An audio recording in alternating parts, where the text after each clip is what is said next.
ओम श्री शक्ति नमः। ओम श्री शक्ति नमः। ओम श्री शक्ति नमः। ओम श्री शक्ति नमः। ओम श्री शक्ति नमः। ओम श्री शक्ति नमः। ओम श्री शक्ति नमः। अथ पंचमो अध्यायम ब्रह्मा और शिवजी का भगवती की स्तुति करना। ब्रह्मा जी बोले, हे नारद, इस प्रकार देव जनार्दन भगवान विष्णु के स्तुति कर लेने के उपरांत भगवान शिव शंकर विनीत भाव से देवी के सम्मुख स्थित होकर कहने लगे। शिवजी बोले, हे देवी, यदि भगवान विष्णु आपके प्रभाव से प्रादुर्भूत हुए तथा उनके बाद ब्रह्मा जी भी आपसे उत्पन्न हुए, तो क्या मुझ तमोगुणी की आपसे उत्पत्ति नहीं हुई? हे शिव, आप तो समग्र लोक की रचना में चतुर हैं। पृथ्वी, जल, वायु, आकाश और अग्नि आप ही हैं। हे माता, आप ही इंद्रिय रूपिणी तथा आप ही बुद्धि, मन और अहंकार स्वरूपा हैं। ब्रह्मा, विष्णु और शंकर के अखिल जगत की रचना की है। ऐसा जो लोग अन्यथा बोलते हैं वे कुछ भी नहीं जानते। आपके चला से इन तीनों की सृष्टि की है जो आपकी प्रेरणा से चराचर जगत का सृजन, पालन, संहार करते हैं। यदि पृथ्वी, वायु, आकाश, अग्नि, जल आदि महाभूतों के गुणों तथा विषयों से ही जगत का निर्माण संभव हो तो भी हे अम्ब, आपकी छिन्मय कला के बिना वह कैसे व्यक्त हो सकता है? हे अम्ब, आपको ब्रह्मा, विष्णु और महेश्वर द्वारा निर्मित इस संपूर्ण चराचर जगत को व्याप्त कर रखा है। आप अनेक प्रकार के वेश धारण करके कुटुलपूर्ण किराई करते हुए यथेश व्यार करती हैं और पुण्य शांत भी हो जाती है। हे अंबिके, जब मैं शिव और विष्णु और ब्रह्मा सृष्टि काल में इस ब्रह्मांड की रचना करने की इच्छा करते हैं, तब निश्चित ही आपके चरण कमलों का रसकण प्राप्त करके ही हम लोग अपने अपने कार्य करने में समर्थ होते हैं। हे अंबिके, यदि आप सदा दयालु चित्त वाली न होती तो मैं तमोगुण युक्त, ब्रह्मा रजोगुण संपन्न और विष्णु सत्व गुण युक्त कैसे बनते? हे अंबिके, यदि आपकी वैविध्यपूर्ण बुद्धि न होती तो ये संसार इतना विविधतापूर्ण कैसे होता, जिसमें मंत्री, राजा, सेवक, धनी और निर्धन भरे पड़े हैं। इस ब्रह्मांड की सृष्टि, स्थिति और संहार करने में आपके तीनों गुण सत रज तम ही सर्वथा समर्थ हैं। फिर भी आपने हम ब्रह्मा, विष्णु और महेश को क्रमश इन कार्यों को संपन्न करने के लिए तीनों लोकों के कारण रूप में उत्पन्न किया है। विमान में बैठा हुआ मैं, ब्रह्मा तथा विष्णु, हम लोग इन पूर्णों से पूर्ण रूप से प्रेषित हो गए हैं। भवानी मार्ग में स्थित इन नवीन पूर्णों को किसने बनाया, इसे आप बताइए।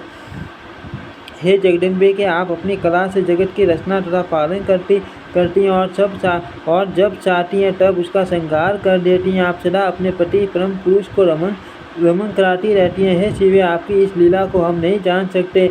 हे जननी नारी भाव को प्राप्त हम लोगों को सदा अपने शरण कमलों की सेवा करने का अवसर दे, क्योंकि कालांतर में पुनः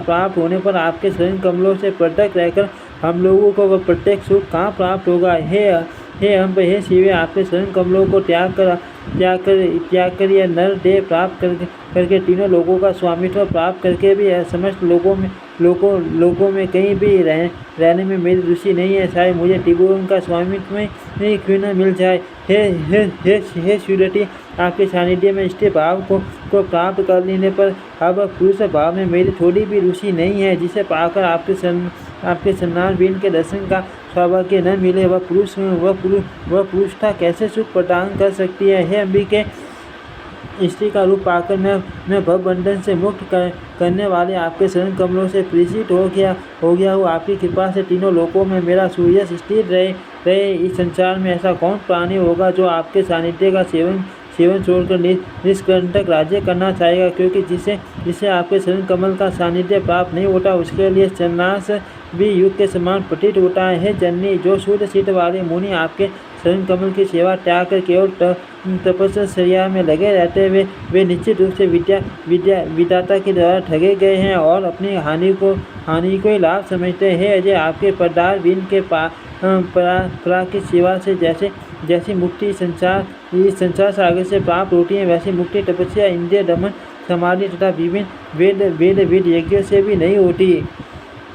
हे देवी, यदि आप मेरे प्रति दयालु हैं तो मुझ पर दया कीजिए और अपना निर्मल, अद्भुत, सर्वश्रेष्ठ एवं विशद निर्वाण मंत्र होम हे कली कली सामुदाय विषय मुझे प्रदान कीजिए, जिससे उसका निरंतर जप करके मैं सर्वदा के लिए सुखी हो जाऊँ।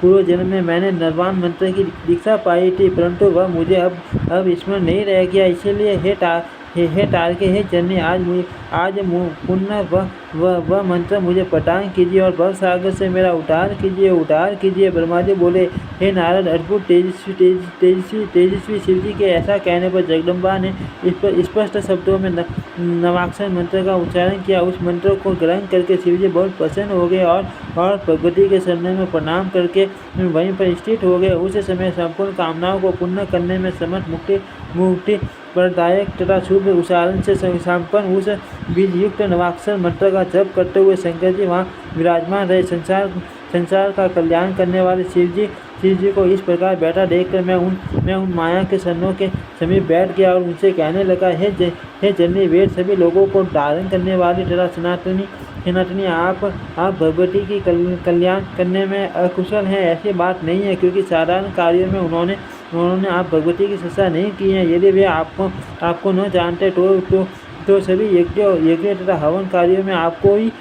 ही सवा देवी के रूप में प्रतिष्ठित कैसे करते। इसलिए आप तीनों लोकों में सर्वज्ञा के रूप में विख्यात हुई हैं। मैं श्रेष्ठा हूँ।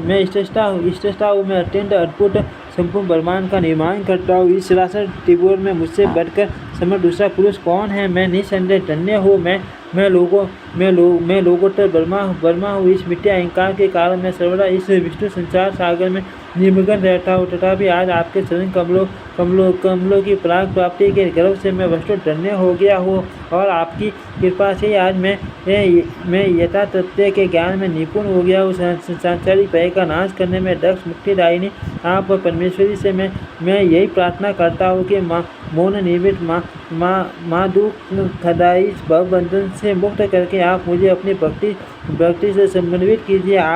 आपसे ही निर्मित अद्भुत कमल से मैं आविर्भूत हुआ हूँ और मैं आपका आज्ञाकारी सेवक हूँ। अर्थ मैं कैसे मुक्त हो सकूँगा। हे शिव, इस भव सागर में पड़े हुए मुझे मोह अग्नि की रक्षा कीजिए। इस संसार में जो लोग आपके सनातन पवित्र चरित्रों को नहीं जानते, वे लोग मुझे ईश्वर कहते हैं और जो यज्ञ करता सर्व की इच्छा से इंद्र आदि देवताओं को यजन करते हैं, वे भी सर्वथा आपके प्रभाव को नहीं जानते।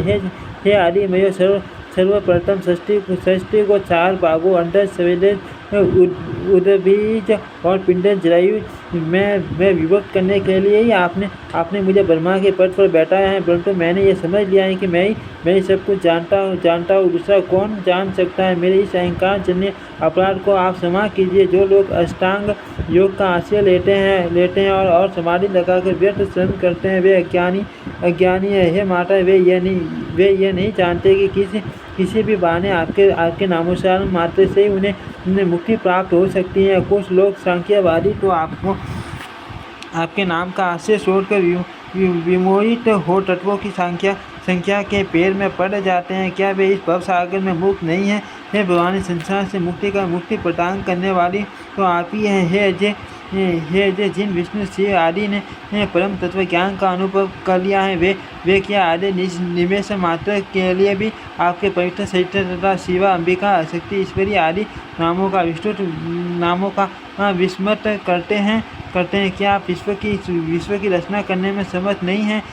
हे आदि स्वर्गीय, आपके दृष्टि निक्षेप मात्र से ही यह संपूर्ण विश्व 4 प्रकार के अंडज, स्वेदज, उद्भिज, पिंडज, जरायु जीवों के रूप में शीघ्र ही विभक्त हुआ है। इस प्रकार मुझ ब्रह्मा की सृष्टि तो आप अपने मनोविनोद के लिए ही करके पूर्ण स्वतंत्र भाव से जो चाहती हैं वही करती हैं। माँ प्रलय की स्थिति में यदि माँ सागर में आप मधु कैटभ से विष्णु की रक्षा न करती तो वे सृष्टि पालक कैसे बन पाते। और यदि आप सबके संहारक शिव का संहार न करते तो वे मेरे भूमध्य से कैसे प्रकट होते। आपका जन्म कहाँ हुआ, इसे न तो किसी ने देखा और न सुना, और कोई यह भी नहीं जान पाया कि आपकी उत्पत्ति कहाँ हुई है। भवानी, एकमात्र आप ही आद्य शक्ति अतः वेदों ने इसी रूप में आपका वर्णन किया है। हे अम्ब आपकी शक्ति से प्रेरित होकर मैं सृष्टि करने में, विष्णु पालन करने में तथा शिव संहार करने में समर्थ होते हैं।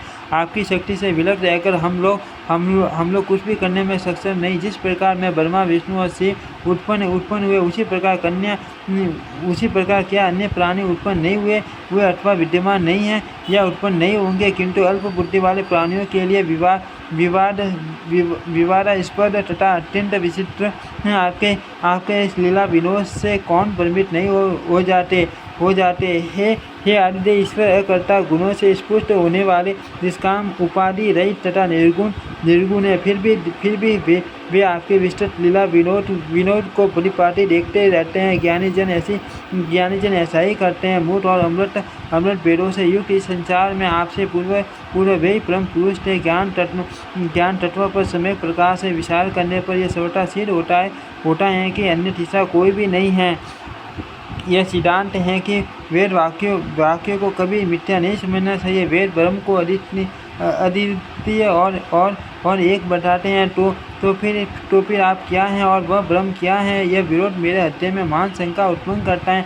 आप मेरे संदेह का निवारण करें। इस प्रकार द्वैत अद्वैत इस विचार में डूबा हुआ मेरा शुद्ध मन निश्चित रूप से शंका रहित नहीं हो पा रहा है। अब आप ही स्वयं अपने मुख से मेरी इस शंका का निवारण करने की कृपा करें, क्योंकि अनेक जन्मों के पुण्य योग से ही आपके शरणों का यह सानिध्य मुझे प्राप्त हुआ है। आप पुरुष हैं या अथवा स्त्री, यह मुझे विस्तार पूर्वक बताए, जिससे मैं आप परम शक्ति को जानकर भवसागर से मुक्त हो जाऊँ।